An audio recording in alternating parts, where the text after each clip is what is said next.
Hey man, what's going on? Welcome back to the Friends Podcast, man. Thank you for listening. Thank you for joining us today. And if it's your first time, man, thank you for coming through and listening to what we have to say today. Yes, sir. So, let me go and introduce myself. My name is Matt, and I'm here with my co-host. My name is Rob. We back. Make sure you subscribe to the Friends Pod. This is the Friends Podcast. We're streaming on iHeartRadio, SoundCloud, Spotify, Amazon, and YouTube, Apple Podcasts. So anywhere you streaming, we right there. Most definitely. So yeah, we definitely excited for this episode. Today we got a guest in here with us, man, a special guest. So go ahead and introduce yourself. What's going on? What's going on, everybody? It's the homie Rich Mook checking in live from Detroit, Michigan. Reclusive World, Reclusive Gang. We are in the building. I'm happy to be here on the Friends Podcast. How y'all doing today? We're doing man, good, everything man. good, man. Everything good, man. So we definitely excited for this conversation today. Let the listeners know a little bit about you and stuff like that. So I guess let's just go ahead and start with an intro right quick. So I guess how was everybody's week? Let's start with you, Ryan. My week's been pretty good. I've been looking forward to this interview and some of the episodes that we got coming out. Very proud of some of the projects we made and some of the artists that we had coming on. So just communicating, trying to network. Okay. Yep. Sound good. How about you, Mook? How your week been? To be honest, this week has been very busy for me. But no complaints. It's nothing shy of nothing. Blessings, big blessings. I've been alive, been able to have the chance to do what I've been doing and be in position to get this work done that I've been having stored for the year and different things. So it's just been a busy week. Okay, I feel that. Ain't nothing wrong with being busy though, cause I mean, you know, there's money on the way when you're busy. So, Hey, I'm definitely accepting that. you know what I mean. So, What about you, Matt? mine pretty much the same. Just kind of editing and shit like that. Kicking it, work of course, and doing all kind of shit like that. So, nothing too crazy. But so let's go ahead and get into these topics that we got today. So, I'm gonna go ahead and get into where does the name Rich Mook come from and how did you start? Just getting an idea so the audience can understand where did you begin and where you think this is going. Definitely. Well, Rich Mook, I got the name Rich Mook from family, believe it or not. That was something that my sister, my sibling, she used to call me when we were coming up. It was Mook. And Rich was just an aspiration that just went along with it. I basically got my start years ago. I've been in the music field for a while. I started in the church, to be honest. Started in the church. What age That's was how what church? Yeah, when you started in the church. That was more of like my childhood. You know what I'm saying? My upbringing and different things like that. So that was like, grade school, middle school, early years in. That's when I started, you know what I'm saying, doing little things in church, performing in church, really being put in front of my first crowd to display a talent, whether it was saying a speech, whether it was singing in the choir, whether it was playing the drums. I was my first start to like being in front of a body of people more than just, my peers or something like that. So that's where I would say I got my start. From there, I just basically kind of put my spin on it and what I believed I was good at. And that I knew I would, even if it wasn't rap, I knew I would be doing something.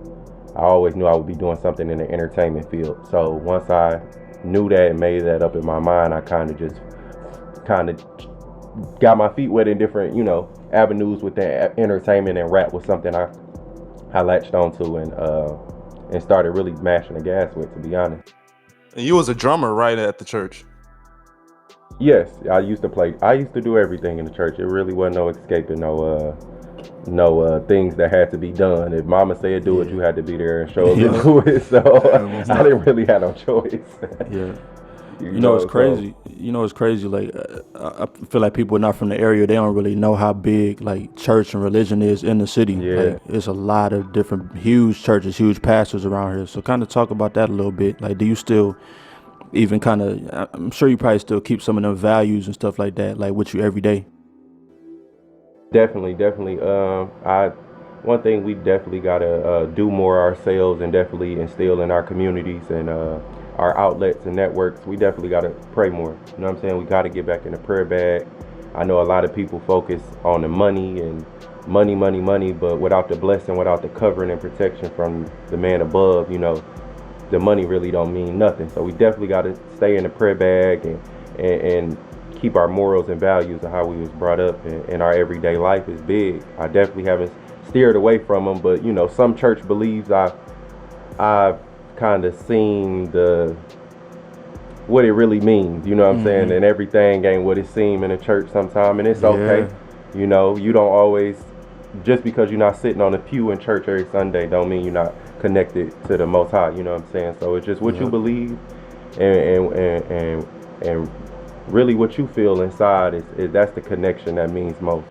Yeah, I've been trying to tell my mama that for years. Like, just because I don't go don't mean, I don't Right, got something. right. I'm not connected. Yeah. So Yeah. that's dope, man. Super, I'm good. It's glad to hear that. So let's kind of get into, like, as you said, you're from Detroit, Michigan. So I Yeah. guess let's kind of talk about, I done seen so many different interviews with so many different Detroit artists, and they always ask, like, how you feel about, like the new, how, everything popping off in Detroit right now. So I kind of want to ask you the same thing. Like, what does Detroit music mean to you, like, at this point in time? What does Detroit mean? What does Detroit music mean to me at this point in time? Detroit music, I'ma say it mean everything to me. I'm in the field. I am an artist, self first, so it means everything to me. Um, I we come from a show me state, so Detroit is something that changes, frequently. We whether it's a wave, whether it's a fashion, whether it's music, it's our we come from a show me state. Our attention span is very short now, so every move, all the moves have to be calculated and mean something here. It's quick to be discouraged. It's quick to feel overlooked because our market is very oversaturated. And not because that's a bad thing. I actually believe that's a good thing because that means more people are believing in a brand and in a self. Yeah. So I'm definitely not upset at that, but you definitely have to find different ways and loopholes to differentiate yourself and whatever you are promoting and marketing or music you putting out. You just got to find your niche in this, and how can you set yourself apart from what we already seeing day to day. We got artists dropping every day, so what make you different? What makes your music more engaging? What will make me cut this artist on before I cut this artist on? You know what I'm saying? And that's all just different classifications you put yourself in and differentiating yourself from what we typically seeing. But the Detroit scene is everything to me. It means a lot. And getting into that a little bit more, how would you differentiate yourself amongst the other Detroit rappers? Me, I don't really like have a big bag as to why I'm different. I believe in myself.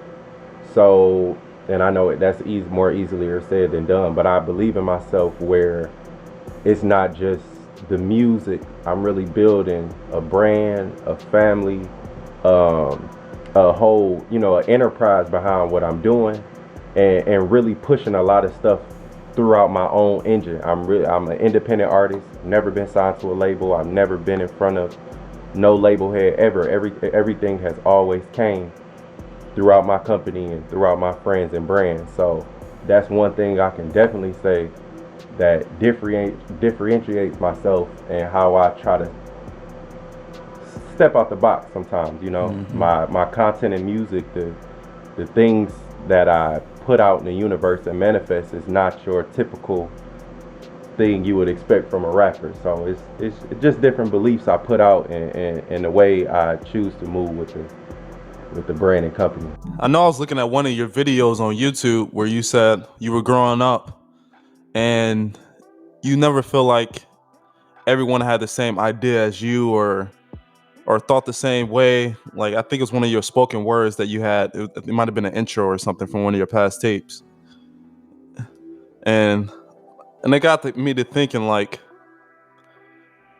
why did you like feel like the need that you had to do that? Like, you had to put that on the record to say that you thought differently, or Is it because of how Detroit rap scene kind of like is these days, where it's mostly like the street rap leading the way?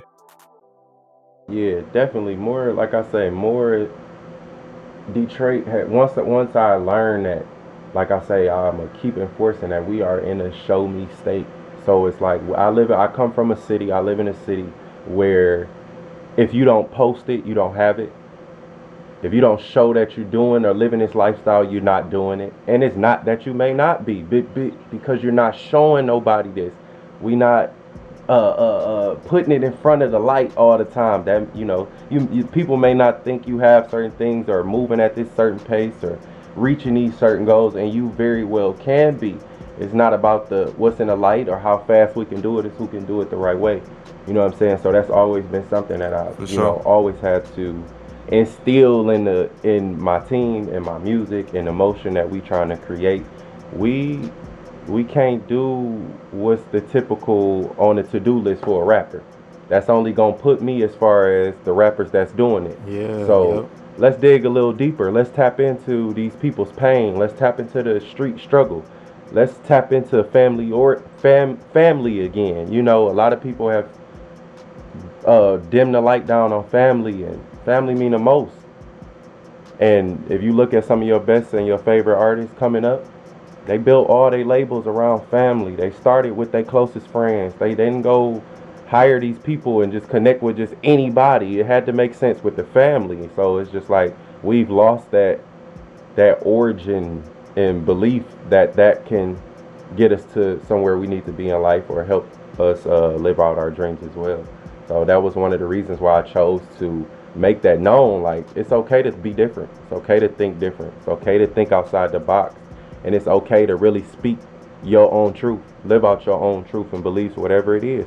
It's a fan base and a crowd for everything. But we as artists definitely have to tap into what matters most instead of the Yeah. typical things that are you would think a rapper does or think about or do on a day-to-day basis. And you think that's like your audience, or like who would you say your audience is? My target audience right now, from what I'm seeing off the response of music previously and new releases that I've dropped, my audience is from the ages of 20 to 35, 40. So I have the core age groups listening to me and following me Yeah. right now and keeping up to date with my content. This is the core. This is our generation. This is what they say, the next generation, or we the ones that's creating the next wave. Right. Like, I got the teenagers before they hit 21, before they start making decisions, before they start seeing certain things, all the way up until 40. We just round it, all the way up until 40, where it's time to they settling down, they getting married, they want to hear something different, they want to hear something more mature. How can I learn from this artist? That crowd, they want to learn something. The young ones, it's just whatever the people say is okay. You know what I'm saying? We got to give them. That's the TikTok records. That's your this. That's your that. So it's all understanding, like you said, your audience, and that's once I learned that, I've been good ever since. Because I know how to adjust with the two crowds I'm working with. Okay. Yeah, that totally makes sense. Now, let me touch on something you said before. You was talking about kind of like being independent and stuff like that, and we know you don't have reclusive for for some years now. So, can you kind of talk about like what's so important about staying independent and kind of keeping everything in house? Like, why is that so important to you? Or if you're looking for a deal, or if that's what you're trying to go for. Right. Um, to answer the first question, as far as staying independent, I'm definitely in that bag on the independent side, and I'm more leaning on that side because ownership is everything, and that's definitely something. I'm not gonna say me. I'm gonna say us as a whole. Even you all owning the good podcast. Ownership is everything, and we've lost that. As long as we can just get the light. The thing right now is just get out there. Not own nothing, not just what is the way I can get out there. We've lost that whole thought process of ownership. So that's another reason why I'm strong belief on the independent side. But when it comes to the labels and different things like that, that's a situation like I said, I never really had to deal with yet. But when God does bring that opportunity around, I'm definitely open to some negotiation or some label meetings. But I'm only looking to partnership and maybe distribution, maybe whatever we can do to put me in front of the world. But I'm not really looking for a record deal. I want to partner with a company and continue to make they light big, and definitely not just sign on a dotted line away. So kind of like what Nipsey Hussle and Prince used to say, don't sell your masters, No, and never sell your master. you just trying to partner and like get your name bigger in a sense.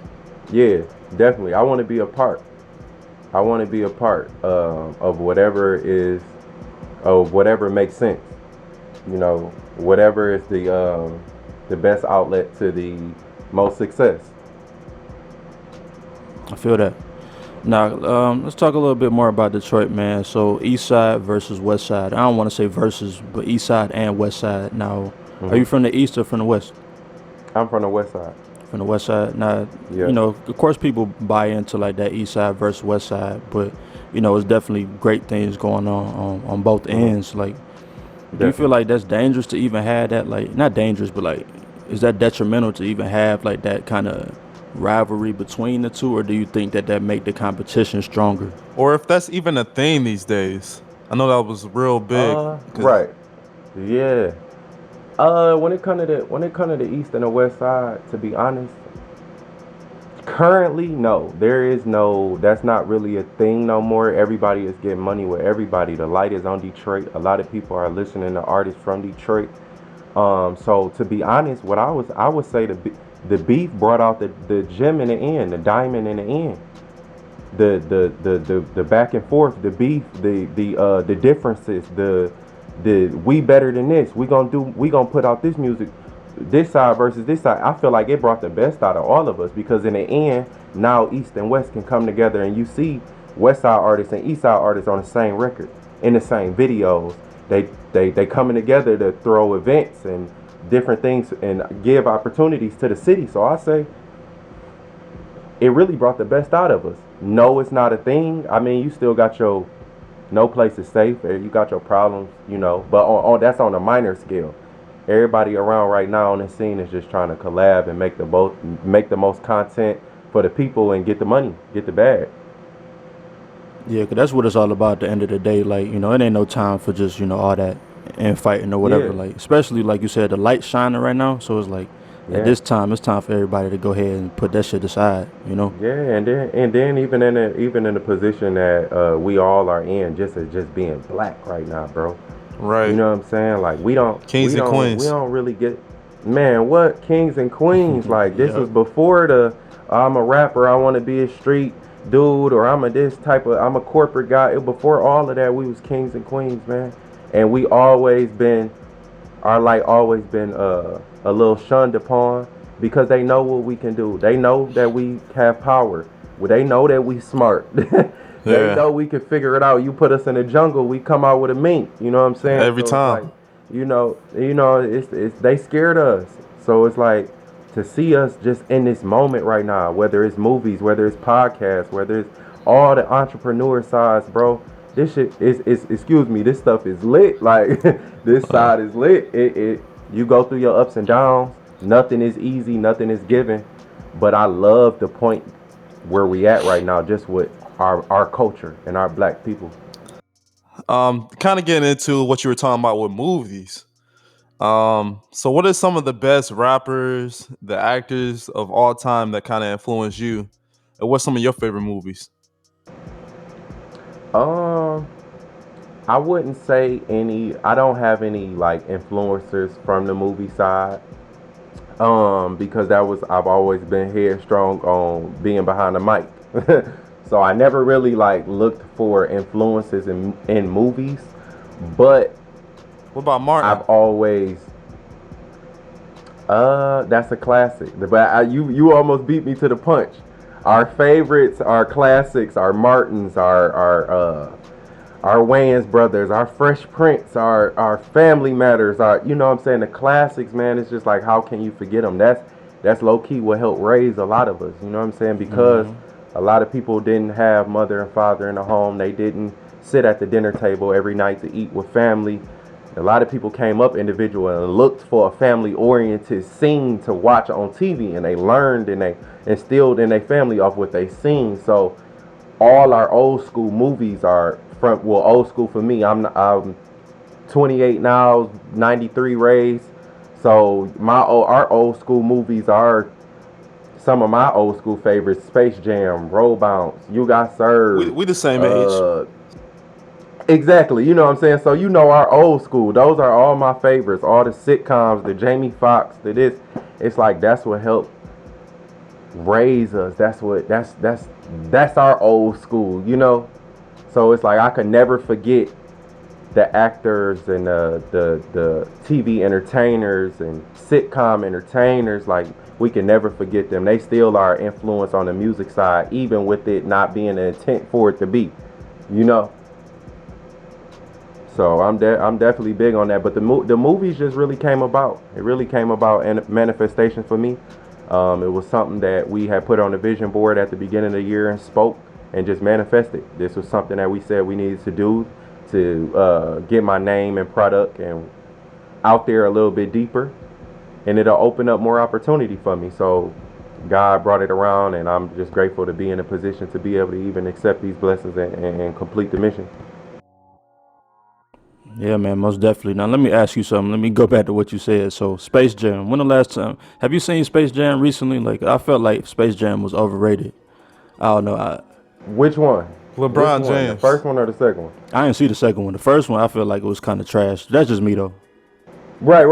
Yeah, I'm definitely. It was way there. better than the second one though. Yeah, I'm about to say the first one to me. I'm gonna be honest. That was the first movie I ever seen in a movie theater when I was born. Okay. That was in a movie theater? As a child. Yes, Yo, that was the first movie I ever seen in a theater in my lifetime. That was the first movie. My dad took me to the theater once I was up in age and understood what was going on, of course. Mm-hmm. I mean, it was a kid movie though. Space Jam. Yeah, you know what I'm saying? And basketball was everybody's first love. Everybody thought we was gonna hoop or whatever, go to the league. So seeing that moment, that was amazing. But I do believe the first Space Jam is definitely better than the second one. The second one was more of the hype. The first one is just like, yeah, I mean, it may be a little overrated because it's Jordan, but it's just like that's everybody's favorite. Yeah. Who's your favorite baller in that movie? Shit, Jordan. Gotta be. Who else? Not Charles Barkley. Shit, no, definitely not Barkley. Hell no. Jordan. Yeah, man. Do you still be watching the league right now, like basketball? Do you have time for that, like at this point in time? I watch it in my downtime sometime, but man, I'm so disconnected on the sports tip, man. I'm really trying to get back into it. I just was we went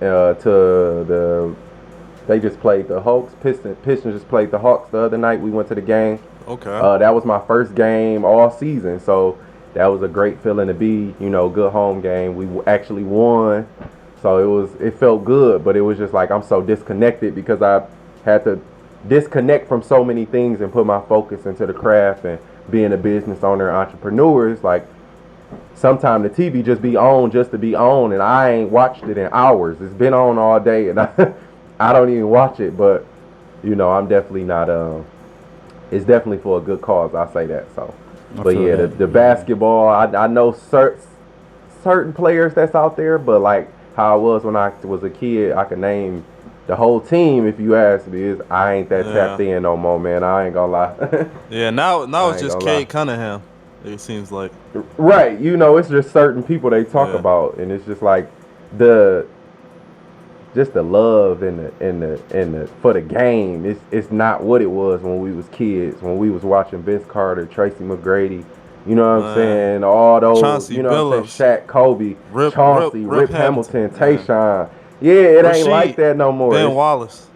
You know what I'm saying? Detroit, like it ain't the same no more, man. Like it's so political and, you know, money desires and contract up. It's just so what I call it scripted. The NBA is scripted now. It's like you got to move by a certain script in order to, you know. So that was another thing that pulled me away from that too. It's just like I can't even watch that. These boys ain't even playing no more. Yeah. They just they in there. This a big fashion show. Like, Look at Ben Simmons. Look at Kyrie. They just out here just doing whatever they want to. People got to remember the You know what I'm Pistons beat the saying? Lakers. The Pistons did beat the Lakers, man. I watched that game. So I watched that series. Excuse me. Now, before we Yeah, get into we the did. music, let me go ahead and talk about, because I know, you know, like we did our research and stuff like that. So I know you know, you a barber and stuff like that, and you cut hair and all that. Can you kind of talk about your beginnings with that and just how you progress with that? Yes, sir. Barbering, that was also something, one of my talents that I got good at as a child. Like, before going to barber school and graduating from school, my start with clippers started from my granddaddy. He passed away. MacArthur Morrison. He was the first person to put clippers in my hand. I'm gonna just go briefly through the story. I started on myself. I started with myself. I was always big, you know, school, the girls, it is. I got to make sure my appearance is good at all times. So I started with myself. Granddaddy was the first person to teach me a little knowledge. From there, I took the talents. I was only doing lineups, y'all. I was trapping. I was only doing lineups. I would go to school. I would take my liners to school. This is like between 6th and 8th grade. And I would cut class and be in a locker room charging $5, $10 on just lineups. And people was, my friends was spending it. You know, we was kids. We wasn't driving in and going to the barbershop, had our own money. So we would sneak and do our little thing. I make my little money. After that, I took it to my parents because they was trying to figure out where the money is coming from, why you keep taking clippers to school and all this. Like, what are you doing? I explained to him. My dad basically told me, like, it's time for you to go to school and solidify this talent. He was like, and really learn the trade, because that's something that you can be good at. That's not something that you just have to skim the corners around to do. You really can do that. And from there, I took it, went to school. I graduated barber school in 2017. From there, I jumped into a couple shops before I graduated to get my feet wet in the business and understanding certain parts of the hair business. Graduated school 2017. After the couple shops and stuff, COVID hit. After COVID, I moved into my own space. Now I go by appointment only. I charge what I want. I'm not making the little scraps and stuff now. I can really got a set price in certain things and have mastered the skill, and definitely happy I took the time to learn what I learned, because that's another field of marketing and distribution for my music and my brand for me. You know what I'm saying? And that's one thing I learned as well. Like, we so focused on the music. But music, it brings the people together, number one. But the people that you bring together are coming from all aspects of life. You got doctors, you got pastors, you got the strippers, you got drug dealers, you got kids, you got this, you got bringing us all together. You know what I'm saying? So hustler spirit. If you can get your music out in the barbershop how it used to be. Once the song got hot, you hear it in the barbershop, you hear it in the club, you hear it in the restaurant, you hear it on the block. You know what I'm saying? If you can, that's the quickest way to the street. It's to a person's stomach and they appearance. Yeah, man. So, you know what I'm saying? If you feeding a person good, they gonna listen to whatever you gotta say. They eating good, they all in. You know what I'm saying? If you make a person look good and feel good, cut their hair nice, do their hair nice, eyelashes, whatever you into. Shout out to everybody that's into all those fields. You can promote, you can sell salt to a whale, you know what I'm saying? Like water to a whale, you know what I'm saying? Everybody's in when you making them feel good. So hair was just another aspect and marketing tool for me to get my music and my name and brand out there. So I fell in love with it. What's the best Coney out there? The best Coney in Detroit. I'm a West Side dude, so I'ma always refer you either to I got 3. Okay. You got L. George's on 6 Mile. Yeah, that's the one. They alright. Or L. George's on 6 Mile. You got Grandy's in Brightmo. Well, it's a couple Grandy's around, but I'm from Brightmore, West Side, so our Grandy's that's all we know. That's our Ruth Chris. Okay. So you know you got Grandy's, and then Yeah. you also got Hollywood. Any Hollywood, Coney Island, stop there. They'll get you right for sure, for sure. They're the best three Coney Islands from my way. Anything on the east or anything outside of that, I'm not really aware of. So don't knock me if I if I ain't mentioned that for that side. But everything on the west, Hollywood, Grandy's, L Georges, they're gonna get you together every time. I hear that. Yeah, that's not no bad choices though. I fuck with L Georgia. That's my one right there. Um, Now, so let's go ahead and get into let's go ahead and get into Rich Mook and who Rich Mook is and everything that he got going on that you got going on. Now, so the first thing that kind of struck me was the name Reclusive. So I kind of wanted to see like where you even got that name from, because that got like a textbook definition. You know what I mean? So I was wondering, like, when you came up with that name, was it based on the definition? No, and that's one of the things that I've always tried to, excuse me, market first and foremost. Um, Reclusive, the actual definition makes it almost seem as if we're too good to have any dealings with anybody else. And that's the one thing that I never wanted people to think about my brand or me personally or anybody that I'm dealing with, because that was never the goal. Right. So with the actual, that I think the actual definition of reclusive is to like to avoid the company of people or something like that. It's very real, like snooty or bougie if you think about it in a literal aspect. So Yeah, yeah. reclusive, we put a little spin on it, and the Reclusive collection is an enterprise inspired by Cross Color from back in the day, which helped to establish a fashion market in the black youth, and was used to broadcast political and social messages to avoid the company of negative vibes and people. Solitary is what we believe in. That's my definition behind reclusive company. It's avoiding the company of negative situations and vibes and people. Not people in general, but the negativity and anything that's not positive, anything that's not goal oriented, anything that's not making us no money, anything that's wasting time, anything that's setting you back from your goals. That's not reclusive. That's not what we behind. That's not what we support. That's not what we are putting in the light and shining a light on. If it's not effective, if it's not getting us to the next step, if it's not helping you, put something together for your future to come, what we doing?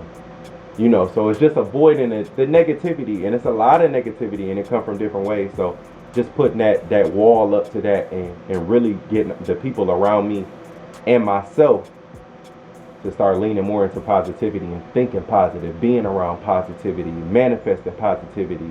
That's all we about over here. That's what reclusive is. You know what I'm saying? And with your with it broadcasting in political and social messages, that's the current state we in right now. Everything is social media. Everything is extreme. Everything is, you know what I'm saying? So those social messages and political messages, where do politics run when something goes viral? They go to the internet. They go to Yep. Instagram. They go to where do people go when they want to get a certain slang or a certain word or a certain something to go viral? They're going to the internet. They TikTok. going they going to TikTok. They going to all these different outlets. Stream is a big word. Hmm. So this is a market, like I said, within the black youth, that we use our own voice, we use our own music, we use our own clothes and our own personality to broadcast our political and social, world and different things So like that. I kind of want to get more into reclusive and like how did that begin? Like how large is the team? And is the team like all artists, or are they like the the videographers, the photographers, the makeup? Like it's just your family? Like what is exactly like the whole reclusive team? Cause I see you got the gear and stuff. That's dope. Definitely got merch, and we definitely will be back releasing some later this year. That's another thing on our goal list, to get our merch and stuff up and back and going. But reclusive consists of definitely my immediate team, graphic designer, Reese Graphics, my videographer, Kari Visuals, my DJ and engineer. Like, it's just my set team right now. But reclusive comes basically from my upbringing. Like I said, I'm building a family. So anybody you really ever see me around, any crowd around, these aren't new people. These aren't people I'm just, oh, I met in rap. These are people I've known 10 plus years. I went to grade school with my closest friends, my brothers, my yes, like you said, my family, that's reclusive to me. Like, we've never really been, we're not against meeting new people and new opportunities and things like that, but we've never looked to get acceptance or clearance from strangers to press what we believe in and how we've been moving and raised to be. You know what I'm saying? So reclusive is family, close friends, people that get the business done, and my support system that listens to my music and supports what I'm doing. And of course, the Friends Podcast. Yeah. So Mm-hmm. you're the only artist on Yeah, Reclusive right now. I'm the only artist rapping, only rapper on Reclusive. Okay. Yes. Now let me ask you. Let's go ahead and get into the music a little bit. I was watching, some of your videos. Definitely some great music, man. I really was fucking with the vibe of the music. So I just kind of want to go through like maybe a couple of them, kind of ask you questions based on those. So one that I was watching was some from May 2021. It was "Demons at the Altar," what I had noticed Yeah. was you was with like you was with like a shorty in Atlanta, doing what you do. And so I kind of what that kind of sparked for me was like, how much do you like really how you feel about Atlanta, like, and do you see similarities between Atlanta and Detroit, just how the city is, not even musically, but like how, like just how people operate in Detroit versus Atlanta? Yes. Detroit and Atlanta is big in similarities, and the reason why I say that first and foremost because a lot of our people are artists and creators. Once they get to that point where they're ready to branch out from Detroit, 9 times out of 10, they're going to Atlanta, Cali, or Miami off rip. Yeah. New York off rip. You know what I'm saying? So, but Atlanta, we have definitely seen that is our biggest similarity. More of our people from Detroit have migrated and set up shop, created businesses, bought property, started rapping and pursuing their career in Atlanta. So Atlanta for me is definitely a place um, for work to get work done. Atlanta and New York are the best places to get work done for me, from what I'm seeing and being able to travel and be in these different communities and environments and pushing what I'm pushing. Yes, Atlanta is definitely a big place, That's where you great record? place. No, I record here at home. Is that like because it's more like you used to the environment? Yeah, more of my connections are home. I'm not gonna lie. I have certain connections out in different states, but they're not on a mass scale like they are when I come home. Home is no place like home, like they always say. So recording here in the city is always my favorite. But when I'm in Atlanta, I do record at Patchwork. Oh yeah, yeah. Yeah, that's when I recorded a few times and a couple records at Patchwork when I was in Atlanta. So it's definitely a second home. It's a warm, welcoming environment. Um, Whatever you push in there, they behind, they support they own. So as long as you got good energy, you're giving out what you're requesting back. Atlanta is the place to be. They're gonna open you with welcome arms. Good food, good clubs, beautiful women. You know what I'm saying? So it's like, and you come home and come right back to Detroit and get the same thing. It's like, damn, Yeah. this shit just like, you know what I'm saying? Feel like I'm at home. Yeah. Feel like I'm at home. So like that Atlanta thing there. So how do you feel about features and like doing your music with other people? Is it more just like a solo thing? Right now for me, it's been more of a solo thing, not for any specific reasons. It's just been more of a self thing to get my voice out there and to get me heard. I can't really ju- I wouldn't say jump on a bandwagon. It's just been that's the focal point right now is getting you together, getting Mook together, getting Rich Mook out there, getting his voice heard, and then we can bring the rest on. But I'm not against features. I'm always open to features as long as they make sense and you got your bag together. I'm never turning a feature down. We don't, I like the free Rio, like he said, I do a feature with God if he got his money together. You know what I'm saying? Like we not gonna turn no work down. We for real. Like do a feature with I wouldn't say with anybody, but like I say, with anything that makes sense, and we gonna turn up and get a bag behind it. Let's do it. But I'm not out here looking for a feature because, like I say, I got a million ideas I already want to instill out through my own voice, that I focus on. So when I come across them, I do them and I put my all into them. But, they come when they come. I guess I want to get a little bit more into that, to your music a bit more. So, I mean, you have a few songs that out there like are pretty deep, and you start going into like a spoken word in a sense. And where I was looking at your videos, and then I listened to your music like Celine Things, which is an amazing song, by the way. And like, I guess I was trying to think of is, are you trying to like reach a broader audience by like doing the Celine Thing songs or like the radio worthy songs instead of like your spoken word where you're being a little bit more deep? To be honest, yes, because I learned I had to meet certain parts of my audience where they at. So I had to meet them where they at. So some people like the good podcast. The good podcast. You all will understand the intellect and the dialogue on the spoken word tip. I understand that you all are two individuals The who Friends understand podcast. dialogue. The Friends podcast understands. They will understand that more than my younger crowd that is they attention short. They want to hear what's fly. They want to hear what's popping now. So that's why you get Celine Things. You get NYC for the vibes. You get, what I'm saying? You get the 1, 2, 3. But then I can turn it around and I give you spoken word. I give you Demons at the Altar, where I'm explaining life situations I've been through, breakups, heartaches, wins with my friends, whatever the case is. I try to meet my target audience. Not the 1, not the 2, not the 3.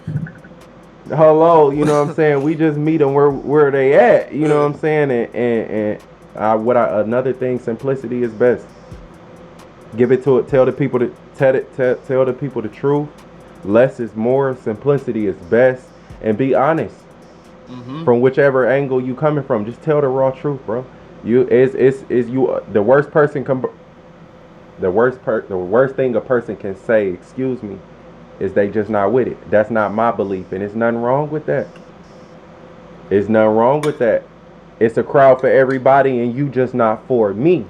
But that's just one person's opinion versus how many people in the world. You know what I'm saying? So that's why we were talking about audience, bro. And yeah, like that. Your audience, and like I say, even with me speaking to the 20 to the 40-year-old crowd, that's just right now. My target audience can change. Y'all target audience can change, or build by abundance. So that's definitely where I stand with that. A lot of my music and things that I push, man, they come from what I've been through and life lessons that I've learned. So that's why I'm able to relate on different levels and aspects within life. Right. Now here brought up 1, 2, 3. So I kind of wanted to talk about that too, because a bar kind of stood out to me. You said, I told my niggas, fuck the club, we gonna play the booth today. So like, what that kind of brought to me was like, man, how important is it to like, differentiate between working and having fun? Like, was it hard to do that? Like, is it sometimes hard to be like, damn, I can't hit the club today, man. I gotta go, you know what I'm saying, go to the booth. To be honest, early in, I'm not gonna lie to you. Yes, it was very hard for me because you're a new artist coming in. You're a new artist. You got certain goals you want to do, and you don't learn less is more early in. You don't learn simplicity is best early in. You think doing the most is what I'm supposed to be doing. You know what I'm saying? So Yeah. it's like once I learned that, it was a little bit easier for me to finesse the moves and get into the business and do good business the way that we were doing it. Okay, I feel that. Now let's go ahead and switch gears. So let's talk about new production coming out, Tagged the movie, man. Yes, Yes, sir. sir. Yep. I'm sure you're probably definitely excited about that. So we kind of just wanted to ask a couple questions about the movie. I saw that it had Delicious, it had Icewear Vezo on there, it had you on Man, there. So yeah, it got listen Rich right. It Mook. got me on there. Yeah, Rich Mook, Icewear Vezo, Delicious, Akbar. Y'all follow them. Tag the movie coming soon. There's no specific release date yet because we still definitely knocking out certain filming and different things on the back end, but it definitely will be coming soon. If not this year, early next year for sure.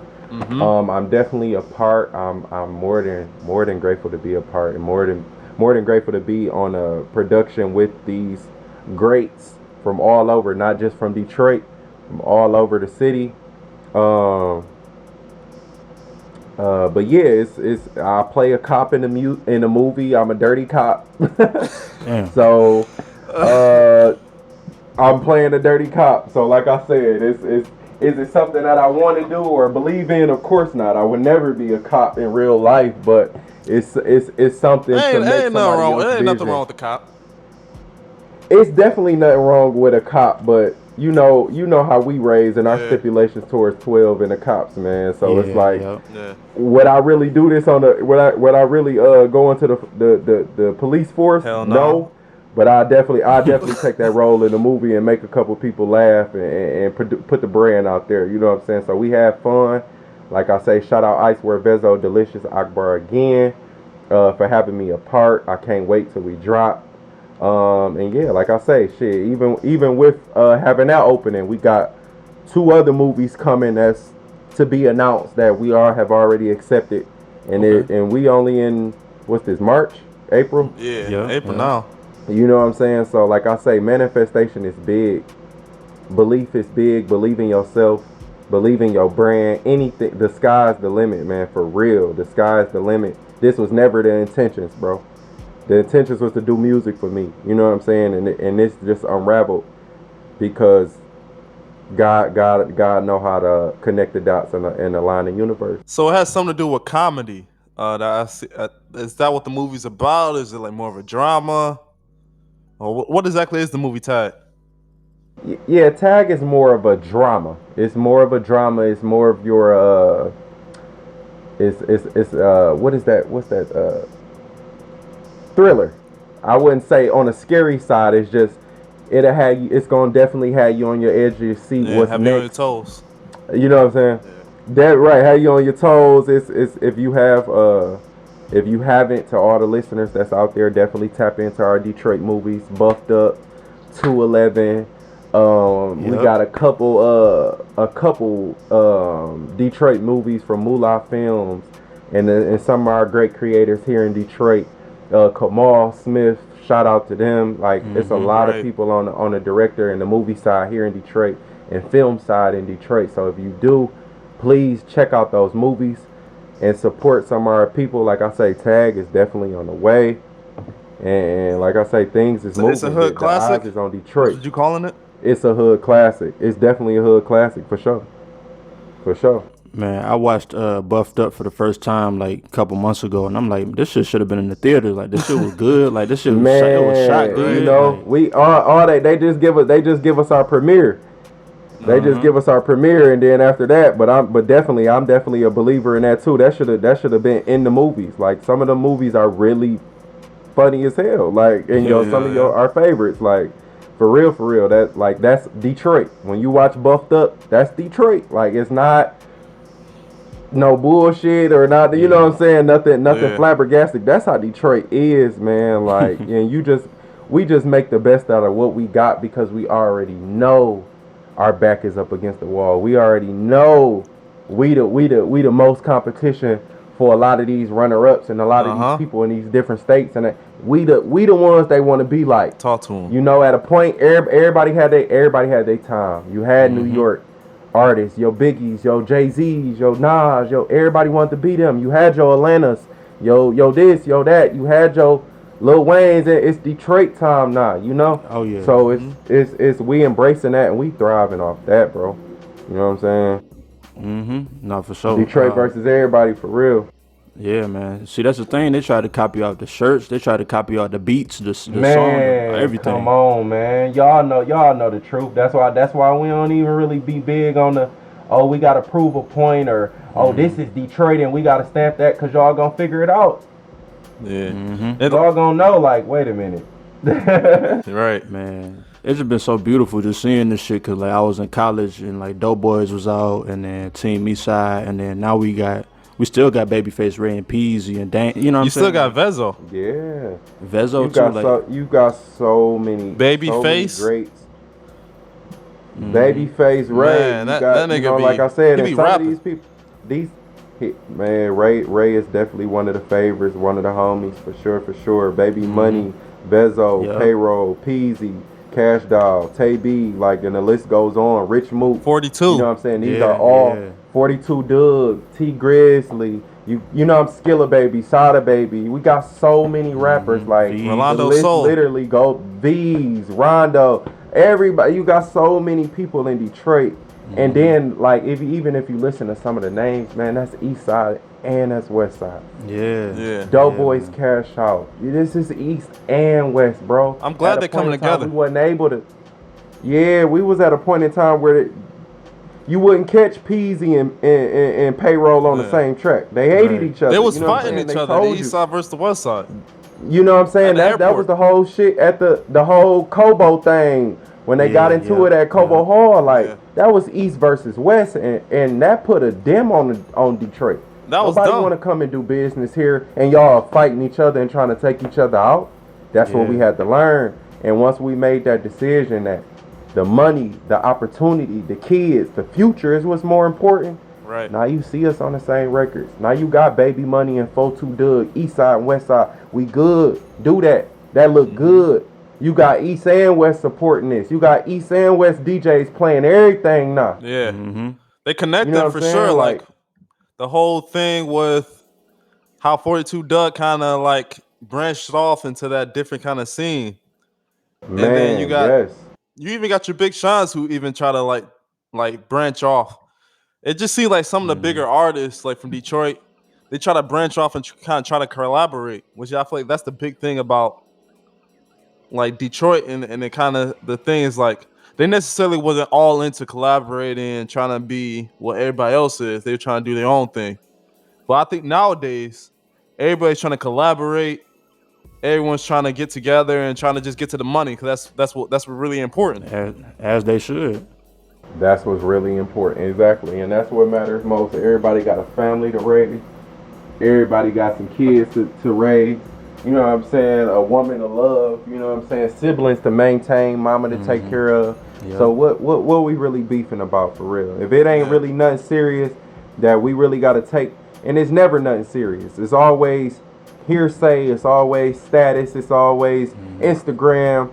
And no disrespect to the ladies, sometimes a woman is the worst downfall to an empire. Yeah. You know what I'm saying? Ladies is in the mix to a lot of this misunderstandings and beef. You know what I'm saying? That got to do with ego. We just definitely got to do with ego. Definitely has to do with status. Definitely has to do with social media. Like, you know what I'm saying? Like, so it's like if you want to kill someone over a woman, it's like, what is you really about? For sure. Shit. It be like that sometimes though. Like once we got to get out of that. I mean, kill like I say, this women gonna do what they want to do. Women, we can't live without them. We can't live with them. So you gotta let them do what they want to do. Let them do what they need to do. Let them have their freedom and they individuality. Like, it's certain things we just gotta let the women have. Stop putting up a fight. Stop putting up certain expectations. Don't expect nothing from nobody except the extras. You know what I'm saying? Embrace the extras. Like, don't come to the table with no expectations of nothing. That's the quickest way to a disappointment. So, what are some of the women artists you're messing with, and would you do a record with a woman artist? I don't mind doing a record with a woman artist. No, Okay. You got to spread it around sometime, you know? Spread the definitely, love. definitely. If it did come down, as far as like a woman feature or a woman artist that I would love to work with right now within my city is Cash Doll herself. Yeah. She seemed to be the biggest one in Detroit. Yeah, Cash Doll is definitely our household female. That's the leading one right now, and it's definitely some other females I would love collaborating with. But like my main focus, if I really put my bag behind something, I'm gonna reach out to Cash Doll and her camp and get that record from Cash. Would you ever do a song that has like a band behind you? I actually would love to do a song with a live band behind me. I actually am looking, and I'm gonna put that out in the universe. Anybody that's listening, right now I'm looking for people that play live instruments because that's another way of branding. I would love to do my music live or put on a small showcase and have live band members play the production of my music and I rap behind them and let them lead. Like that's a goal of mine, or doing a visual with a live band, a concert, a festival. Yes, live music is where it's at. That's how we started. That's where we come from. Yeah. You know what I'm saying? Motown. Right, Motown. So you like recording better, or like being in the studio, and or you like being on stage more? Like what's your thing? Uh, to be honest, I'm gonna say overall, it's just impacting the people because no matter what, if you performing, whether you're in the studio, whether you are on a podcast, whether you are doing it, you impacting the people. So I say I'm wherever I can impact the people, that's where I'm happy most.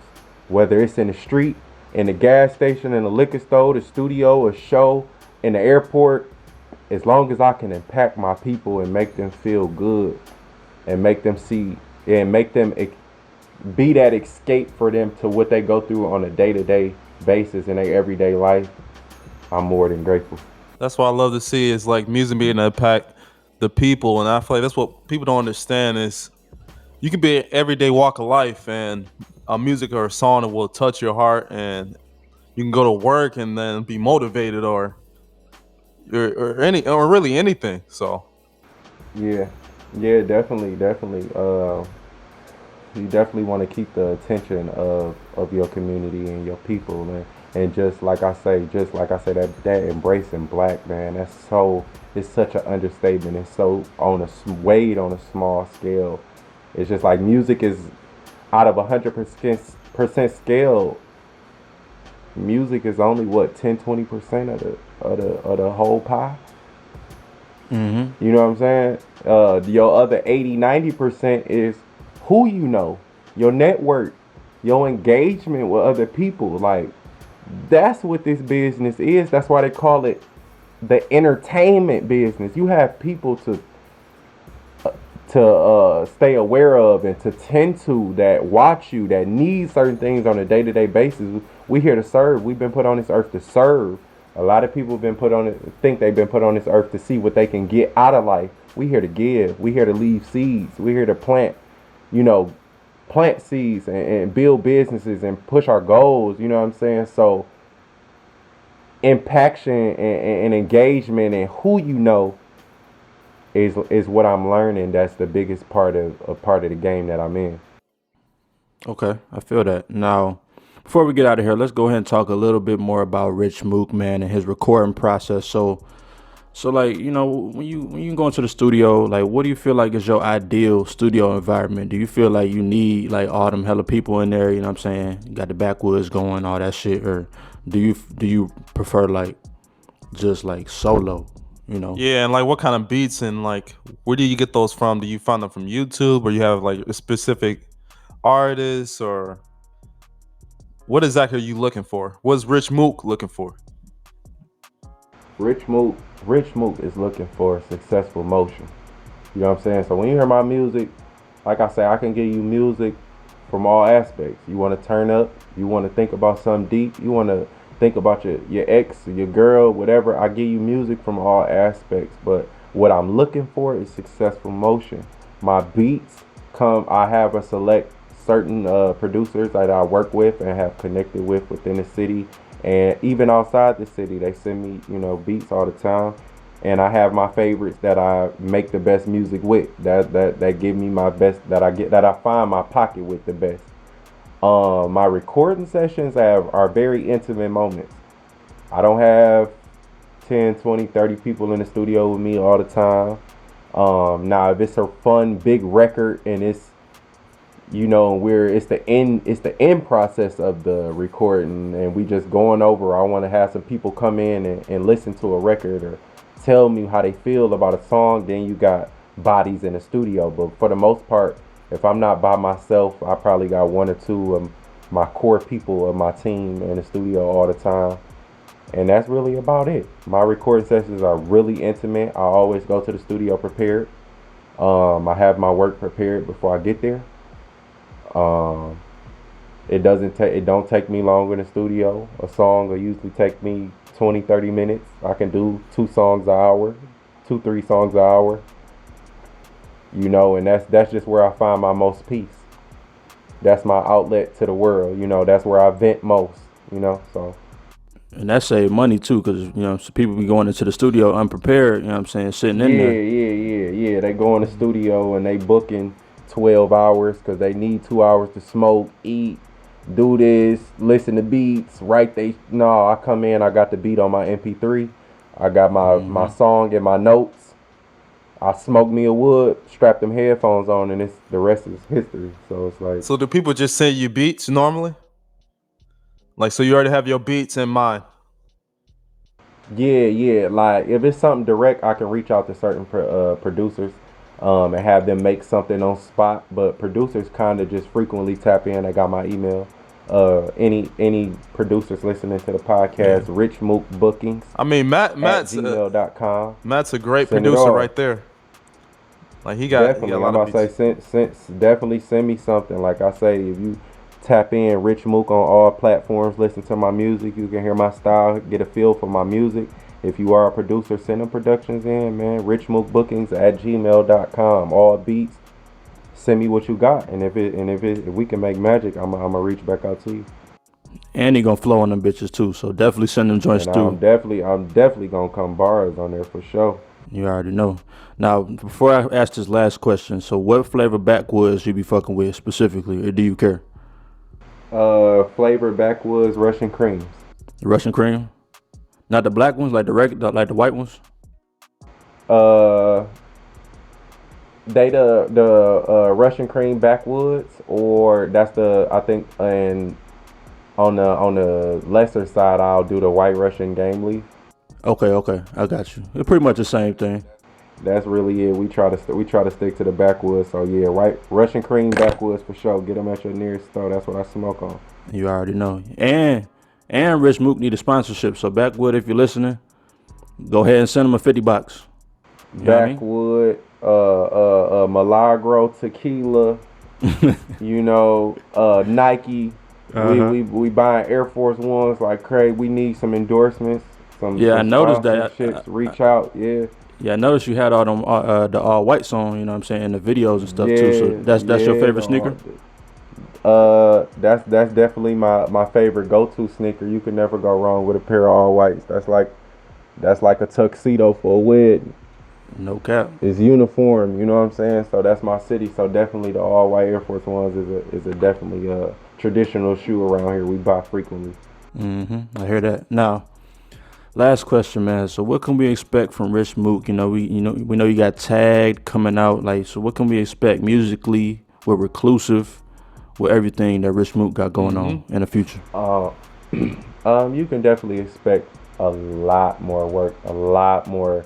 We're going to flood the rest of this year with singles and visuals, different content on all aspects of life, from music to our day-to-day walk. And I say our because I'm speaking in Reclusive as a whole. You'll definitely see more collaborations with some of your favorites and upcoming creators that are good around the world. I'm not just even going to say Detroit, around the world. We branching out and doing and pressing the business to the highest extent we can, because if we ain't doing that, we not doing something right. So we more collaborations, more singles, more movies, more content, And like I say, more collaboration. Yeah, I was like, your last project was in 2021. And then I seen with the Celine things, that was 2022, right? Yep, I just released Celine Things 2 weeks ago. That's still kind of fresh on the platforms. My last project was It's the Vibes for Me, streaming on all platforms along with my other bodies of music. I Go just get that. released Celine. Definitely go get all of that. Just type in Rich Mook, RICHMOOK on all platforms. Get all my music, catch up, get a feel from where I'm at. Celine Things just dropped 2 weeks ago. The video will be coming soon. No official release date or anything like that, but I'm working on the video. That's coming soon. And like I say, the rest of this year, we're not doing no projects this year. We gonna flood the market to the highest capacity as possible. So singles and videos, content. I'd be going to Okay. different areas for like your visuals, because I guess It's Yeah, the yeah, Vibes for we Me, it's all over. 2021. And then you had 2020, it was Rich Mook, 26. And then 2019, it was Last to Carry My Name. Yes, sir. And every project seemed like it's a bit different. Like Yeah, that's what I really like it's definitely. about you as an artist. Yeah, yeah, that's why I say I try to step out my comfort zone and meet my people where they at. Every project that I put out come from a different aspect of life. Last to Carry My Name came from a lot of trauma, stress, problems I was going through, friends I was losing, relationships I was losing. Um, then we moved on to 26. That was more of a healing. That was more of an understanding the purpose of my life, my position I play in rap. It's the Vibes for Me. That was more of a feeling. I felt good. I was at a good place in my life financially, goal wise, team wise, friend wise, relationship wise. I was able to speak clearly with what I was going through, where the people will understand where it wasn't, where I still have my Yeah. reflex and trauma, but I can teach a lesson. This can be a aid or help to somebody that's going through something common to what I'm going through. So from there, it's just I projects come off what I'm feeling. So it has something to do with mental health, or like what? I guess I'm trying to figure out what this next album's gonna be like. The next, and that's the crazy thing because I can't even answer that right now. We are at a good position, but my next album probably will be coming from the loss of my brother, where we are now, how we healing from that. The wins we receiving now and blessings we receiving now, where we trying to push to. Our motion right now. That's probably where I could kind of throw out there where it'll come from, but I don't even know where my next inspiration for my project will come from. So that's something big to throw out there and think about. So it might be something pretty deep, like dealing with that type of thing. Yeah, and it definitely may be something to cross over to where we need to be, and you see Rich Mook on your nearest TV or Yeah, I would love to see a visual for that for sure. definitely, definitely, we definitely want to end this big, own it, opening up a reclusive barbershop, opening up something for the kids in my city, buying property, I'm gonna get a lineup. of course putting out the. Yeah, we definitely gonna keep the cuts going. Everything that we have spoke on in this interview is only to go through the roof. It's only to soar as high as possible. We not staying stationary. I'm not gonna keep giving you what you hearing. So that's why I say tap in now musically, hear what we got going on, so you can understand where we grow from, Uh huh. and where we came from. What the seed is growing into. You know what I'm saying? It all makes sense in the end. Most definitely, it's only going up here for Rich Mook, man. So we definitely appreciate you for coming through, man. We're gonna post all your stuff in the in the description and stuff like that. So everybody Yep. listening, go check out Rich Mook music. You know what I'm saying? Check his Instagram. You know what I'm saying? Like he said, they dropping merch soon and stuff like that for Reclusive and stuff like that. So please tap in with Rich Mook, man. So like I said, we definitely appreciate you for coming through. And yeah, man, we about to go ahead and get up out of here. Hey man, I appreciate y'all. Yeah, it's like, what's some of those songs that you want to highlight? Songs that I would highlight, definitely, like I say, 1, 2, 3, NYC for the vibes, Demons at the Altar, Celine things. There's so many spoken word. It's a lot. All my nothing. What is it? What's the freestyles called? Nothing major. Just working out all those freestyles, man. Check them out. Like The gift of gab. it's like I say, you get for gab, of course. You know what I'm saying. The list goes on. Like like I say, you type my name in on YouTube. Anything recent, I would jump on it. Pressure, jump on it. Everything. You know what I'm saying. It got records out. We're definitely looking forward to the Friends podcast. Man, we appreciate you coming Definitely. on. Like for sure. I appreciate y'all having me and the invite. I'm definitely no stranger, and will and definitely hope to be back. Follow me on all social media at I am Rich Mook on Instagram, Rich Mook on Facebook, Rich Mook on YouTube, Rich Mook on all your favorite platforms. Man, I'm there. Tap in. I follow back. And this for Detroit. This for the Friends podcast. Man, I love y'all. I appreciate y'all. Yes, sir. That was Rich Mook, and this was the Friends podcast, and we out. Yes, sir. Peace. We out.